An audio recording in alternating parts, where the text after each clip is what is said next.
কি কি হবে? 6 প্রকারের পশু দ্বারা কোরবানি করতে হয়। 6 প্রকারের পশু দ্বারা কোরবানি করতে হয়।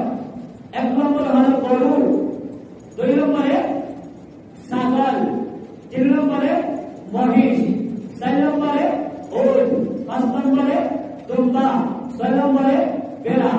এই 6 প্রকারের প্রাণী, নর মাদি, পুরুষ মহিলা যেগুলো হয়, 6 প্রকারের প্রাণী দ্বারা কোরবানি দেওয়া যায়।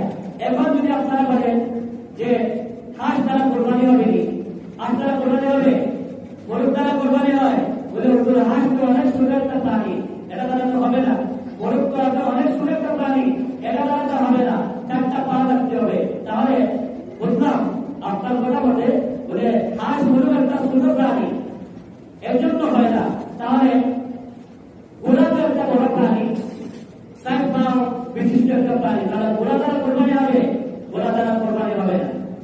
হরিণ একটা বড় প্রাণী, হরিণ দ্বারা কোরবানি হবে? বলে না, হরিণ দ্বারা কোরবানি হবে না। কোরবানির জন্তু হয়তো 6টা, গরু, ছাগল,